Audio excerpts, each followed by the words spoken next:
Yo. How am I hearing myself? What's up, people? Welcome to the channel where we talk about music licensing, music production, and music business. If you love any of the previously mentioned, be sure to subscribe so you can stay up to date on all my latest content. I literally just ran down the steps, so I'm low-key out of breath. But listen, we're back for another live Q&A. Man, dude, like I was literally having some technical issues. I had a different audio interface hooked up, and it was doing something that I believe it was supposed to do, but it was gonna mess up what I'm doing here. So I had to do a quick little switcheroo. Let me see who's in the building, man. Shout out to everybody that's in the stream right now. Let me know where you're from. Let me know what you do. I see Basement Beats in the building. What's up, Basement Beats? I got Jason Fairley. Oh man, he just threw all his contact info. Yo, you about to get blown up, bruh. Shout out to my guy Off Key Productions. What's good? Felicia Rogan in the building. What's up, Felicia? Virus Beats. What's good? The beat technician back again, checking in from ATL. That's what's up. Jason. Shout out to all the producers in the stream. Indeed. Swim Harder. Raleigh producer. That's what's up. Farmington Hills, Michigan. Out of Cleveland, Ohio. Go Buckeyes. Pittsburgh beat maker, nice. ATL music and investor, super dope. Seamus, UK composer, producer. My guy John Tyndall, what's up, John? How's everything going, man? Andrew Robinson, what's good? Idaho in the building. That's what's up, man. We got all types of people in here. Y'all from everywhere. So hit me with y'all's questions, man. We hanging out for like the next hour, and we just gonna chop it up, man. I'm gonna answer some questions. And we're going to talk about whatever y'all want to talk about on this episode. Producer, that's what's up. Super dope. Yeah, so far, today's been pretty productive. I'm trying to meet a deadline. I was trying to knock out 8. I might be able to get 8. I know 7 for sure, but I have to finish up like 3 or 4 today. I got 2 done. I got a third one that's almost done. And then after I get off here, I'm going to finish up the 3rd beat and then start working on the 4th one. And I may be able to squeeze another one in there. We'll see. But that's what's going on. It was getting kind of close. I didn't know if I was going to make it, but it looks like I'm going to make it. Which product of yours has info on formatting for sync? I'm not sure what to purchase. Absolutely. So let's talk about formatting music for TV and film. That would be the How to Structure Instrumentals for TV course.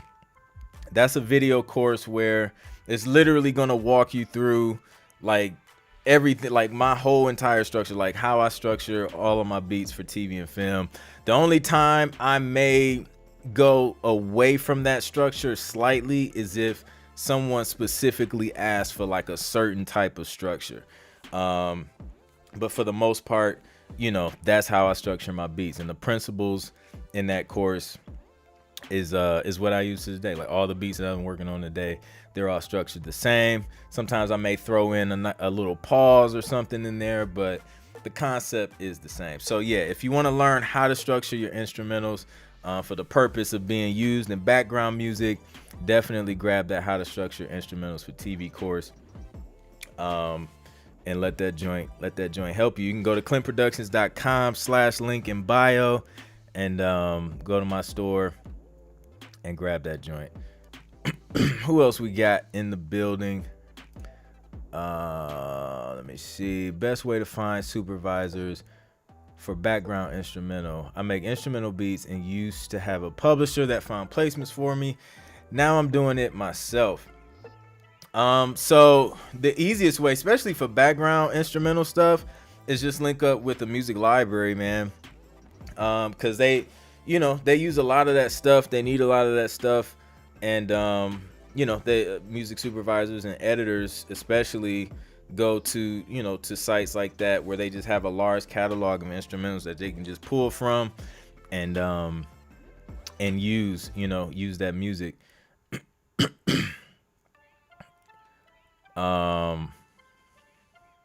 But yeah, music library is gonna be the easiest route. Supervisors, yeah, like most of my interactions with supervisors has been like them looking for actual songs and artists and things like that. So not so much the instrumental stuff, even though you send the instrumental stuff with with like the full version. For instrumentals, just go the library route. Let me see. John Tendo, how do you make tracks so fast? So that's a good question. Deadlines, man, like it puts the pressure on you. Just like, yo, I told somebody I was gonna do something and I gotta follow through on it. So it wasn't like, it was kind of in phases, right? So the tracks that I'm finishing today, I already had like 8 bars. I always start with 8 bars. That's what the hook is going to be. So last week and kind of the beginning of this week, I was just laying down ideas. So I laid down like some 8-bar ideas because I was doing other stuff last week, so I couldn't really dig into the production of it and format and everything. So I was like, let me just sit down with the time that I have and at least knock out the ideas, because that's usually the part that kind of takes a while. It's just coming up with, melodies and things like that. So I laid down the drums, laid down the melody and all the different things that I'm gonna have in there. And then this, yesterday and today, I'm just going back and formatting everything and adding the finishing touches and transitional elements and, polishing up the mix and things like that. Also, these are kind of like demos, like kind of in the demo phase of this project. So I'm not like, I'm trying to get the mix to sound good. I always want to put my best foot forward, but this is something that is probably going to end up being mixed and mastered on the other side of things. But I'm just trying to get it to sound good and presentable, and then I'll send it off. So that's how I'm able to kind of work through these tracks a little bit faster than usual. That and the fact that I'm trying to meet a deadline and meet the goal here. The beat technician, what's the key to getting those cues directly? I love to be able to create music for a specific cue. Oh, you mean a brief? So a cue. So let's define both, because I don't want to confuse y'all. Excuse me. So when I say cue, like an instrumental cue, a cue is like the actual music. That's like the beat that's playing in the background. So think of it as, cue the music, right? So it's like an instrumental cue. So that's a cue. A brief is what the publishers and licensing companies actually send to you when they have a project that they need music for. That's called a brief. And a brief is just like a detailed description of what they're looking for, what they need, information on deliverables, examples, all that stuff. Excuse me. So yeah. But yeah, like some companies send them, some don't. Just depend on, it depends on their business model. But yeah. I mentioned one yesterday. This company actually sends brief. Like everything is done online. Like you can apply to be a part of their library online, and they'll let you know if it's accepted, and they actually send you briefs, even though it's like a library that's just, everything is literally just done online. They still send you briefs. Like they'll send you an email, text message of what they're looking for, and then you can submit for that as well. So check that out. tuneedge.com. I actually I got some music accepted in there a couple weeks ago. So it seems pretty cool. We'll see what happens. It was a sports brief, so I submitted some stuff for that. So we'll see what happens. See if they, if they get placements. All right, let's see. We got Sound in the City. What's good, Sound in the City? No doubt, Swim. No doubt. Starting out, is it okay to upload work in SoundCloud without having beats protected or published? Is it okay to handle afterwards? Typical advice is, I mean, don't do anything that you're not comfortable with. I mean, 'cause people do steal. It's, it's just a matter of if they feel like doing it, and then if they even make money after doing it, because that's usually when people sue. It's like when actual money has been made and the creator hasn't seen any of it. But I don't know. Like, I mean, you got to start somewhere. Especially if you're starting out as a producer and you haven't put like anything out, start putting this stuff out, man. You got to get it out. You got to get the feedback. Get the response from people. See if you're on the right track. See if people rocking with you. Seeing if they don't, you know what I'm saying, and then just kind of making adjustments from there. Versus being super worried about somebody stealing something. Just put it out there and see what happens. No doubt, man, no doubt. Have you used Audio Sparks or Radio Sparks? Yes, I have. I have some music on there. Their upload process is a doozy, bro. Like that joint, it take like a half a day just to put the information in. But they get a lot of streams, man. Like I still get like random, royalty stream checks from, all the playlists that they got my music on. And I've gotten a placement on, well, like not a placement, but a license where an artist used like a Christmas cover song from that site. So yeah, it can definitely be beneficial if you're okay with putting that time in to fill out everything. They're very, very detailed on the metadata. Jason Fairley says, I cheat sometimes if I want to get halfway in the middle of a beat. I look for drum loops on YouTube, and Beat has beasting drum loops for multiple genres. That's what's up. Marlon, what's good?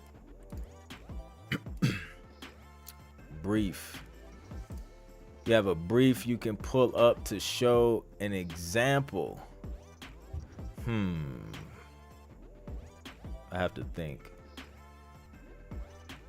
I think I do. I'm trying to think if it's something I can actually show. Give me a second. Let me see. I might have something. Let me see.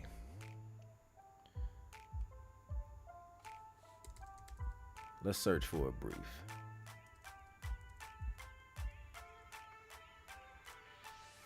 I might have to go like in my email or something. You know what? I wonder if this is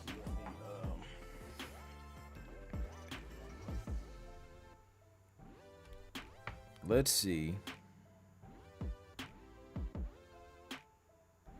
if this will let me. Nope, that's not what I'm trying to do.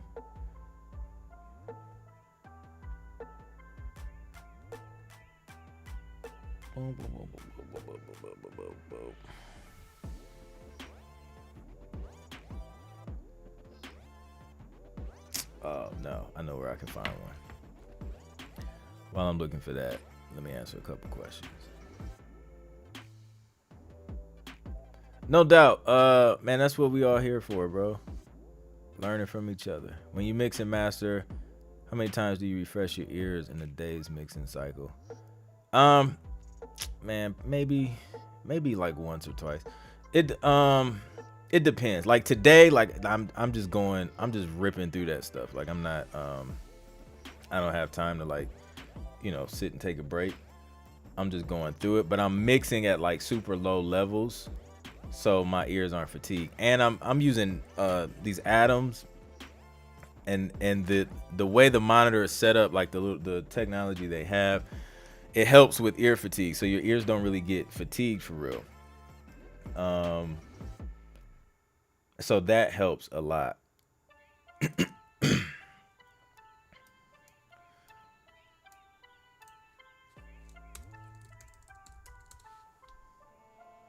Now I know I downloaded.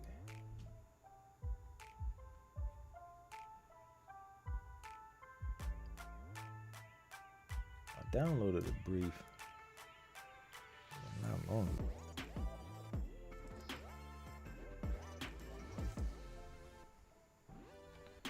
That's right. I just downloaded again.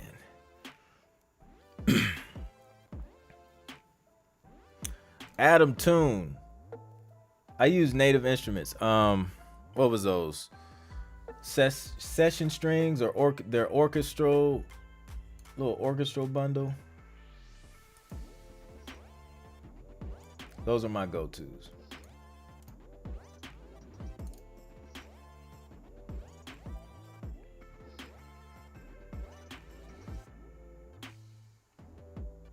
All right, let me make sure there's no information on here.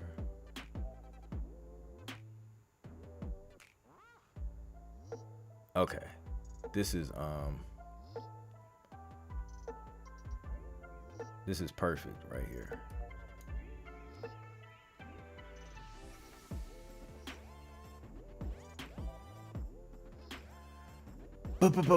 This is one I'm currently working on. Well, not the one I'm working on today, but this is another one that we have in the works. All right, let me find this screen share joint.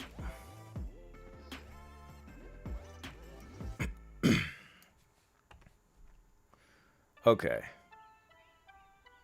here we go.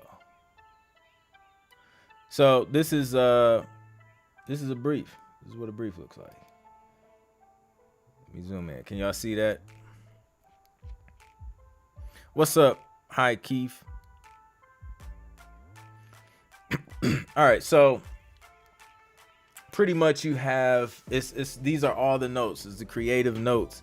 And for this one, they're looking for music for like four different uses and styles and things like that. So you got, highlights. They got the bullet points. So for highlights, they want rock, alternative, up tempo, anywhere from 2 to 3 minutes. So they say it's up tempo throughout, not choppy, no breaks, fun, no guitar solos or instrumental solos, not too heavy, shouldn't be heavier than the above references. They send you references, as you can see here. You got reference tracks, and then they're just letting you know how long they want it, these moods, and it's very detailed on what they want. And that's why, like, I always tell people, like, yo, like, some people can't follow basic instructions, like on submitting.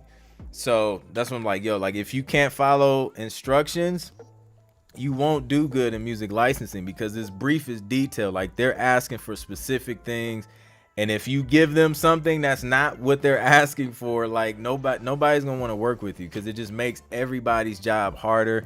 It wastes their time, because they're going through tracks that sound nothing like what they asked for. So they're wasting time trying to find something that works, trying to meet the deadlines that they have. So it's really, really imperative to read through the brief super carefully and follow instructions, and then read it again. Like, while you're creating, read the brief again. After you get done with the track, go back and read the brief again, because you may have missed something, or as far as like how to send files and things like that. Usually they'll let you know how they want things sent, if they haven't already let you know. So all those things are super important. As you can see here, like, these are keywords: uplifting, driving, rhythmic, electronic. These are like keywords that you can use in your metadata when you're putting in the moods and styles and keywords and things like that. You'll see that fun, catchy, feel good, upbeat. Those are all good keywords that you can use. And then they have vocal categories as well. So pretty much you can pick and choose like which ones you want to work on. Like they're not gonna, make you do all of these unless you want to and can, but you just pick what you're great at. You know what I'm saying? Like if you dope at with the funky, groovy hip hop trap stuff, then you can take this and then just knock out as many tracks as you want and then send it off and go from there. So yeah. So here they got songs highlighting NFL player names, which I don't see that a whole lot. So that's a special opportunity because I usually stay away from like specific names, but this is a prime example. Like if they ask you, to say something specific, this is when you go create those songs that's mentioned in LeBron James or, any of the the current players. The only thing about that is once they stop playing, that song probably won't be able to be used, or you could just go in, tweak it, add some new lyrics and keep it moving from there. So yeah, and then they send you more examples of popular songs that are already out. You can check those out. And yeah, and then they let you know it's kind of open, like send in tracks for the whole NFL season. And that's a brief. So hopefully that that kind of clarified some things as far as what's being asked for in a brief, what a brief is. That's what a brief. So that's what a brief is. So when you hear us talk about briefs, usually we're talking about a long list of of details for what we create. And that's why I never have producer's block, because like literally it's all laid out. It's just like, yo, this is what we need, this is what we want. Have at it. Glad it helps, man. Dope stuff. Cloud9, if you submit a track for a brief and get selected, does the company notify you? Not all the time. It depends on like what kind of brief it is, right? So, there may be one company where we're working like on a specific project and there's only a couple people working on this project, right? In that case, then, they'll let you know, yeah, they picked yours up, and then we kind of go from there. But if it's something broad that's sent out to like everybody on the roster, then, they may not. I thought I got rid of these gnats. They may not hit you up. You know what I'm saying? Like they may just, you just won't know until you get the royalty check or a TuneSat notification or something. So just depends. What's up, November James? Shout out to the bro. He's over there winning, man. Dope. Song Traders Pro account allows you to see all the briefs as well. That's super dope. Indu, what's good? Good afternoon. Session strings pro, emotive strings, native instruments, gang. Yes, all of those strings. You cannot go wrong for sure. Jason Fairley, I just graduated Los Angeles Recording School with a bachelor's in the science of music. Go class 2021. Congrats, Jason. That's what's up. What's up, LaRon? How's everything, man? Corey Rogers. I create in Logic Pro, and I'm mix and master in Logic Pro as well. Did you do the music that's playing in the background? Yes, I did. I actually did that for a brief, and it didn't make it. Or they just never hit me back. And that happens sometimes too. Like you'll submit something for a brief, and you just never hear back. So like after a while, especially if it was like a quick deadline, because I think this joint was like same day. If I don't hear back, you know what I'm saying, like in a couple weeks, then I'll just move on. It's like, they didn't want it. So yeah, That's usually how I play that. LW, what's up? Welcome back to the stream. World Meta Beats, what's good? Royal, what's up, bro? I'm using Audio Sparks or Radio Sparks and Audio Sparks right now. Thank you so much for the confirmation. Yeah, that metadata is wild, but love the details. Yeah, indeed. Yeah, they'll definitely put it to work for sure. Man, they got so I did this piano joint like this. It was like a neo soul jazz piano joint. Man, they got the joint on so many like compilation albums and playlists and stuff like that. It's crazy. What's up, Isaiah? Welcome to the stream. Have you ever heard of Pretzel Rocks? It's a music library for Twitch streamers. No. But I know, like I've heard that, you know, a lot of companies, well, not a lot of companies, like a few companies that are, their model is having music where, you know, you can use for streaming and won't have to worry about, you know, strikes and all that stuff and getting banned or whatnot. Kai Wynn, what's up? Thank you, Felicia. Glad you like that track. Debating on when to start sending music to libraries. Is it better to wait until I have a large catalog to start submitting, or just jump in and create as I go? That's a really good question. So I think a lot of people try, you know, it's like I got to build this massive catalog, but you don't, man. Like, because I'm gonna be honest with you, like once you start and you start signing with companies, you probably gonna be making more newer tracks than repurposing your old tracks. At least that's how it was for me. Like I had about 5 to 10 tracks that I could send off as, you know, as kind of like my demo reel. But then like once you get on the libraries, like, you know, if they're sending you briefs, they're like, yo, this is what we need. Now you're making like what they need, you know what I'm saying? Not necessarily what you already have.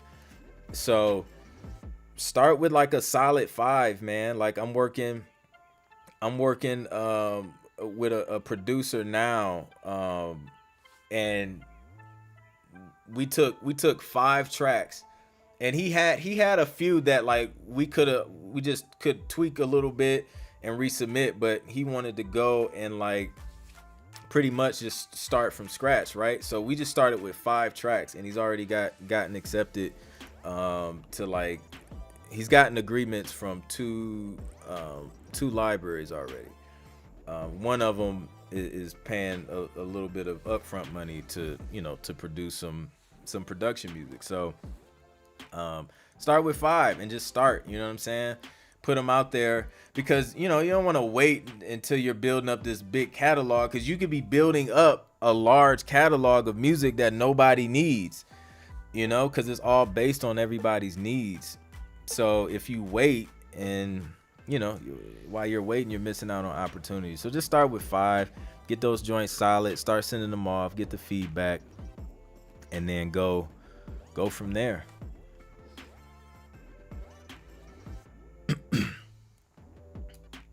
How long should a demo reel be? 5 tracks, but like 5.5-minute instrumental cues. If you're doing beats, if you're doing full songs, then, you know, 5 songs. And, you know, just have your, so I use disco.ac. Disco kind of makes it easy, because, you know, when you send a playlist, you know, your name, your email, your phone number, contact information is there, and you can also put in the metadata that they need, so keywords, BPM, writer info, all of that stuff, which is really dope. But yeah, that information should be included, contact information. Some sites, they already have a way to submit. It may be uploaded directly on their site, and things like that. So yeah.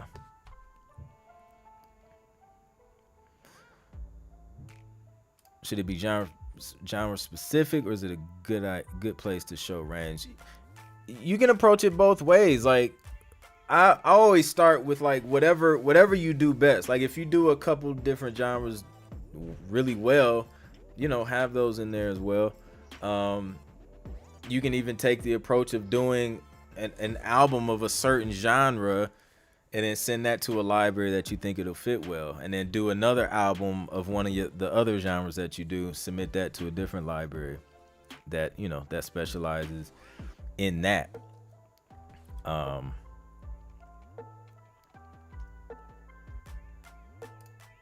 Basement beats. So at the moment, no, but I'm about to do like a 3-day retreat / mastermind, right? And I'm only gonna pick like a handful of producers to really like dig in, right? And like, just give the game.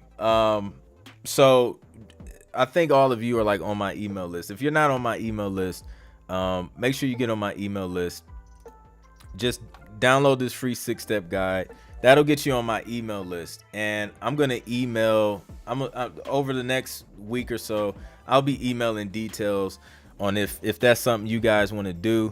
It's not going to be for everybody because it's going to be a significant investment involved, but it's going to allow me to sit down. We're going to be together like in one spot, probably in, I don't know, Florida somewhere, someplace dope, and with a dope vibe. And we're going to sit down and like, I'm going to just break stuff down, break stuff down for y'all, man.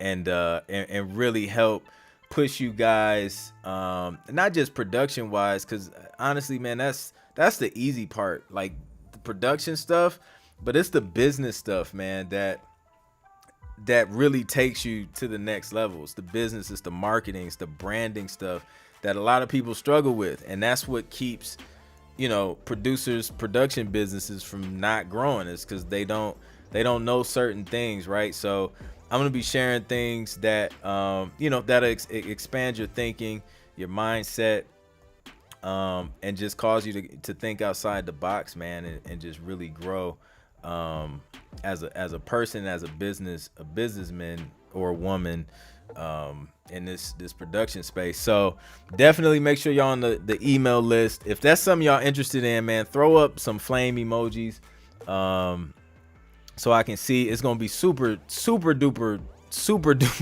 limited though.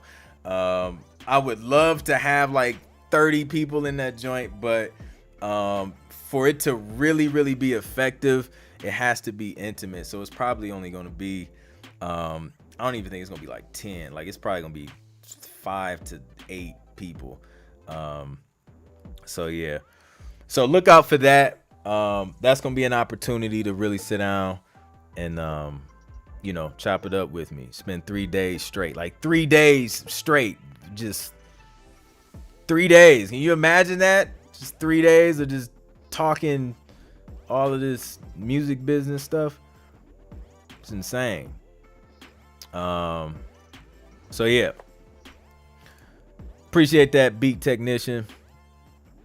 Cloud9 Music, I'm on your email list, so I will look out for it. I'm saving up for next year to do a few consultations with you. I'm self-employed, full-time producing, but always wanting to grow. Yo, that's fire. Yeah, man, definitely looking forward to that. April K, what's good, April? Appreciate the flames. Indeed. So yeah, make sure y'all on the email list, because that's who's gonna hear about it first. Everybody that's on that email list.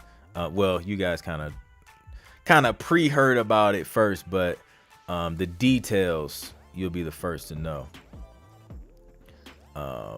John Tyndall, indeed, man. It's gonna be a great opportunity, man. You definitely don't want to miss it. James, what's good? Is your list to potential libraries to secure contracts with still available to purchase, or is there another source to search from? Oh yeah, the music licensing directory. Absolutely, it's still available. Updated it what was that, last month in August, like the beginning of August, something like that. Yeah, it's still available. Just go to clintproductions.com/link in bio and go to my store and grab that joint. Appreciate the flames. What music conferences are you looking forward to next year? Man, Jen already thinking about next year. Like, I ain't even thought about next month yet. So I'm doing the production music conference next month. It's like the first week in October. I'll be doing the virtual version of that. I was gonna do the in-person one, but I decided to hold out on that. But I'll be doing that, and then I think the what's the one here in Atlanta, man? The hip hop joint, AC3. I'm thinking about going to that one too, especially since it's here. So we'll see. But those are like this year. Next year, I haven't, to be honest with you, Jen, I haven't even thought about next year. I literally just signed up and submitted the tune Edge just now. Track submitted for audition. Thanks for letting us know in the live today. Dope, man. A3C. What did I say? AC3? That's hilarious. AC3 is my son, Anthony Clint the third.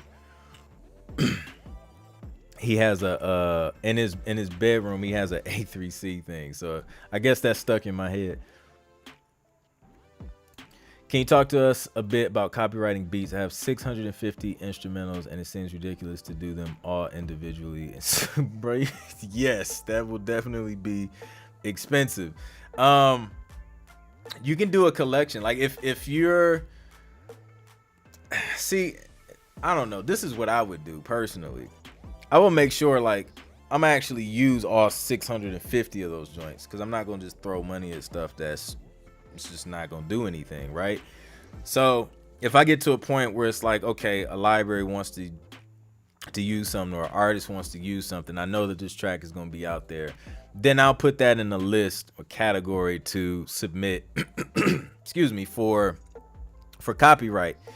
It makes more sense then versus just copyright. It's no point of copyright something that's only gonna sit on your computer. So if you know it's gonna be used, put out there, put it in a list to copyright, accumulate, however many tracks you want to do, and then you can copyright an entire volume of music, like a collection, for one fee. As long as you're the creator has to be the same when you do a collection. So like if it's only you on all of the beats that you send in that collection, then you're good to go. So you can do it that way. I have a course on how to copyright your music. I show you both ways too, just the single one, and if you want to do it in a group. That one's on my store as well. So yeah, if you want to go directly to the store, just go to clintproductions.com/shop, and you'll see it on there. A3C, indeed. You can copyright up to 10 songs as a collection for $85. Dope. Yo, did the price go up? It used to be like $40.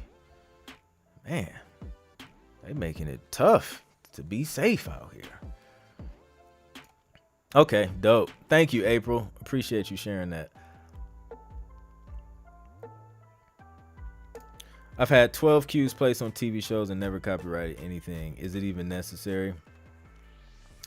It's a personal thing, man. Like, it's some people do it, some people don't.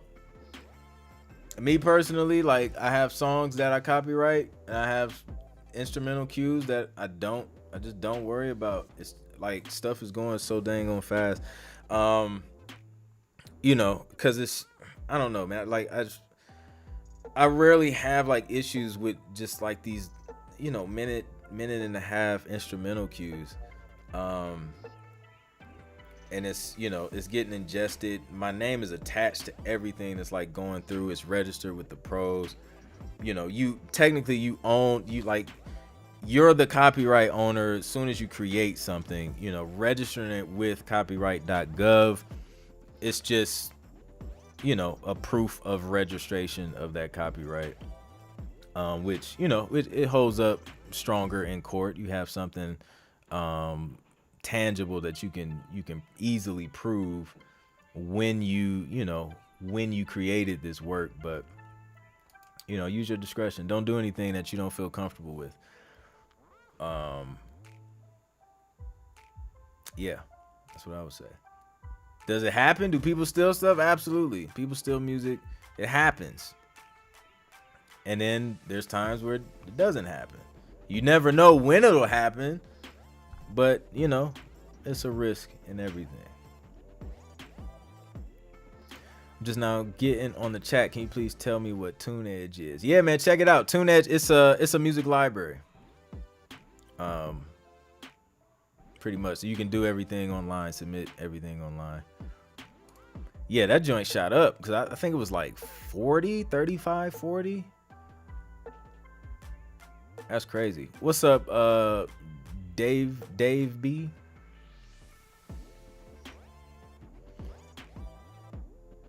And congrats on those placements. That's super dope. David Love Jr., what's good? Thank you. It was very exciting to see the first few on TV. Man, I know it was. Like, listen, like hearing your music on TV is a dope experience. You know, it's just really dope. Especially when it's on, you know, it's on a show that, you know, like millions of people are watching. Like millions of people just heard something that you created.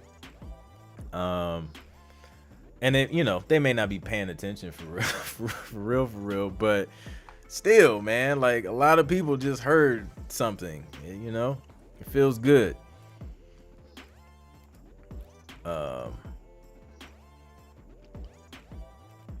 Yeah, nah, that's a fact. Nobody wants to deal with that, man. Like, it's so many, man, bro, like, even in some briefs that I've been working on, man, like I'm noticing too, like even like the creative teams and stuff like that, yo, they're trying to stay away from anything that even sounds remotely familiar to another song or a popular song. Like it can be a different chord progression, but have the same vibe. And they just like, yo, just change it. And I don't argue. I'm just like, all right, I get it. Because like, you just like, you never know, man. I feel like these labels, these publishers got like a department in the corner of the office building that just specializes in finding lawsuits over stupid stuff. So yeah, man, people like, they're trying to stay away from any type of lawsuit or clearance issues, all of that stuff.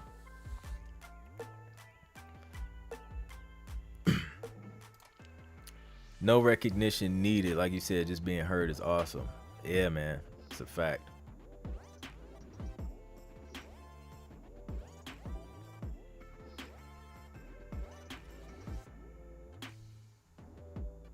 Being part of a bigger picture always feels good. I agree, man. I agree, dude. Man, it's dope, man. I was what was it? Was it last year? No, because it was COVID. The year before last, we were sitting down. We went up to Ohio, and we were watching. Like, we was watching the Michigan-Ohio State game, which is like a big deal for anybody who's from Ohio or Michigan. So we was watching the game, and like they're showing a highlight, and I literally hear my music playing, and like all the fam is just like sitting there. It's just like, yo, that was definitely my track. So that's a great feeling. Like, it never gets old, man. It never gets old. And it's so funny because you get the family members who like don't fully understand. Like, they know what you do, but they don't really understand it. So like the question comes up, and it's just like, well, how did they get your music? Like, how did that happen? And then you got to go through like this whole this whole thing, and they still don't get it. So I don't even know why we take the time to try and explain, because it's just like, this is all of this is going over your head right now. But you do the best to explain. But yeah, it's a dope feeling, man. My guy said go blue. November James, you were cool, man, and then and you went to the blue side. Go Buckeyes, man. Y'all can have that go blue stuff. My wife, she's a Michigan fan. I don't know how that happened. Must be love, because that is not supposed to happen to a Buckeye. I really want to have that feeling when my track plays on TV one day. Yeah, man. You can do it, man. Listen, if I can do it, anybody can do it. And if you think about it, like, everything like is possible, right? Like there's only really a few reasons why you can't get your music on TV. So let's go through them. The music. Like, your music isn't there yet, right? The quality, it could be the mix, it could be the structure, whatever. It could just be the quality. But all you have to do is now work on the quality of your music. That can be improved. We have YouTube. I have, tutorials and courses and things like that to help you with that, with mixing and, how to structure instrumentals. So that's solved. You can solve that. It may take a bit of time to get it to where you need to have it, or it may not take a lot of time, just depending on where you are in your craft as a producer. But that can be fixed, right? So we got that out the way. Second reason why you can't get a placement could be because you don't have the connections, right? That's a big stumbling block. Like, nobody knows where to send music to get it placed. I already help you with that. Like, I just told y'all one place, tuneedge.com. But yeah, music libraries, like, we can find places to submit music. I got the directory, I got the course to show you how to find more places and how to find more contact info in the Road to 10 Placements course. So boom, that barrier is broken down. The only other reason would be I don't know, like, it's the company, like, it's just not what they're looking for, and that happens, you know what I mean? But that's just one of those things where it's just like, to combat that, them just not using it for whatever reason, you just continue to make more music and continue to send it out to more people. So the more people you send it out, the more opportunities you create for your music to actually be used. And those are really the only three reasons. Like, the only possible fourth one is, like, if you just don't want to do it, I guess. You know what I'm saying? Like, if you don't want to just put the work in making music and sending it out and things like that. It's not for everybody. Some people don't want to go through making multiple versions of tracks and multiple edits and things like that. That's fine. But yeah, it's really only a couple reasons why you can't get your music placed. It'll never be because you don't have credits, or you're not you're not on social media and active and have a following. It'll never be because of those things, because they really honestly don't care about that stuff. They just care about having quality music that works for the scenes that they have to place it in. And that's pretty much it. Keep sending the stuff out.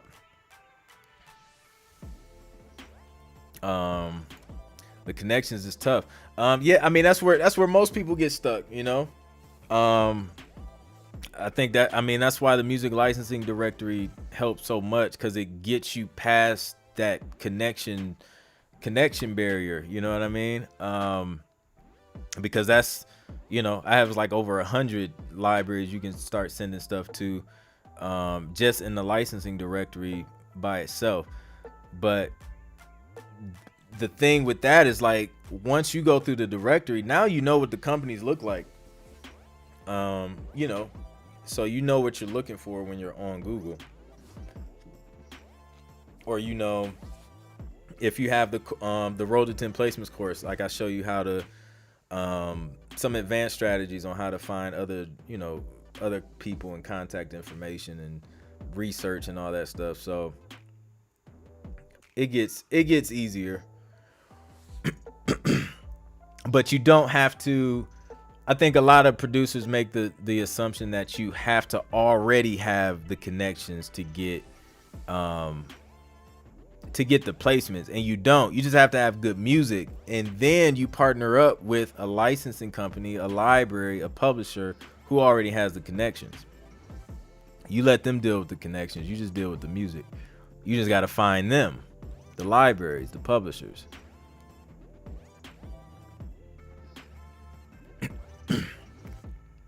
How long does the music have to be? For background stuff, I'm usually doing like 1.5 minutes, 2 minutes, unless they ask for something different. LW, Northwestern, go Wildcats. Who cares about Michigan or Ohio State? Just, sometimes haters will come, and there's just nothing you can do. They come in the form of Wildcats and Wolverines and all types of animals, but at the end of the day, it's hilarious. Like at orientation at Ohio State, man, it was like this thing about the Buckeye or whatever being this killer nut, because everybody be like, man, like, what's a Buckeye? You know what I'm saying? Like, when you really think about it, like a Buckeye, like how harmful can a Buckeye be? And then they pulled up some random stat that of, I don't know, some people dying or something from getting hit by Buckeyes, and it was something crazy. So then they was just like, it's actually like a killer nut, but it was weak, honestly, but still, go Bucks. What else we got? What other questions we have? I'm on here for a few more minutes, man. Let's plow through some more questions. You also get to build relationships with the libraries who contact you, especially if they aren't taking new music or producers right now. Yeah, man. Wildcats will show their stripes eventually. Facts. Sort of off topic, there's multiple songs on YouTube where people lease my beat and have 300k plus views. Can I collect money from this? And is there an easy way to search for more of my music out there? Absolutely, man. I would sign up. You gotta link up with like a publishing admin, or you could do like, for example, like I'm signed up with Song Trust. They're like a pub admin, and then they collect all the YouTube stuff that's out there. But yeah, you can definitely collect on that. Metallic Gold. I'm glad, man. I'm glad we can inspire and bring about hope in a world of producers out here, man, just trying to figure things out.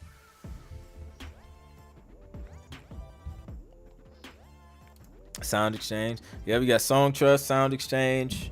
You have companies like, what is it, Audium or something? Audium, something like that. I think they collect, it's a couple of them that'll collect from YouTube, but I think they're kind of like, if you got stuff like on a beat store, some of those companies, they're iffy about working for whatever reason with producers who have beats on beat stores.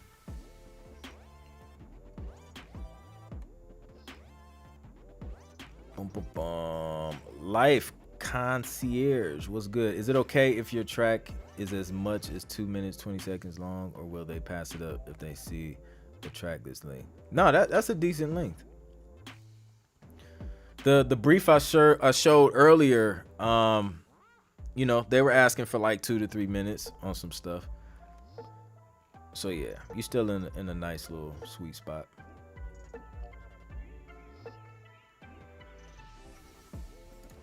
I started creating YouTube videos for my music to help promote the music with a cool visual people can watch while listening to the music. That's a great idea, man, because like YouTube is dope. So if you can find dope ways to have people engage on your channel and like help promote your music at the same time, It's dope. And then once, things start popping off, then your YouTube channel starts making money.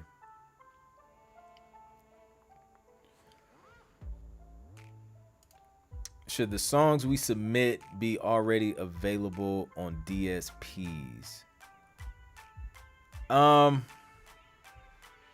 It depends on who you're working with. Usually it's not really an issue if it's out there like that. It depends though. Depends on the situation. I know if you're an artist, like most times they don't really be caring because they're trying to help promote the artist anyway. But just ask whatever publisher you're working with or want to send that song to. Just ask them, double check, be sure.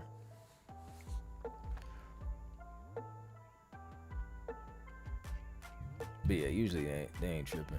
Because you want, like, at the end of the day, like, music supervisors want to help indie artists and help expose them. So it would be in your best interest for your stuff to be released and findable as an artist.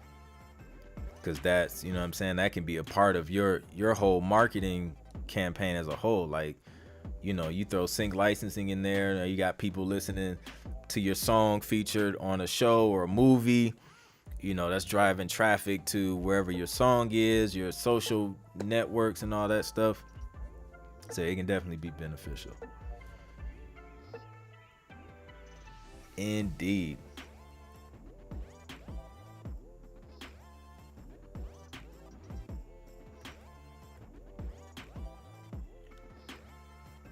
Let's see.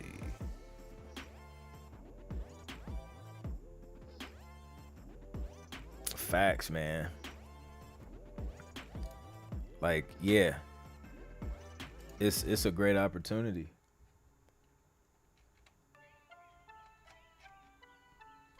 It's a dope opportunity. All right, y'all. I'm about to hop off of this joint. I'm about to go back to work, knock out these last couple tracks. But this was dope, man. Really, really good questions. I'm glad the information is helping you guys. And yeah, man, just keep it up and, believe you can do it. Because if you don't believe you can do it, you're right. If you believe you can do it, you're right. I think, who was that? Thomas Ford, Thomas Edison. One of those Thomases said something to that extent, but it's true. You know what I'm saying? Everything starts with how you think. So if you think you can do it, man, just do it. But I appreciate y'all coming through. Again, man, if you guys want anything, any of the courses we mentioned or talked about, just go to the link here, clintproductions.com/link in bio. Grab what you need to grab. Let it help you. And keep me posted on your progress, man. I love seeing people win. Shout out to my guy, November James, man. He's got some work in the works from some stuff he's been working on, man. So it's super exciting, man, to see people, kind of take things to the next level, man. So keep it up, y'all. I'll catch y'all on the next one. Peace.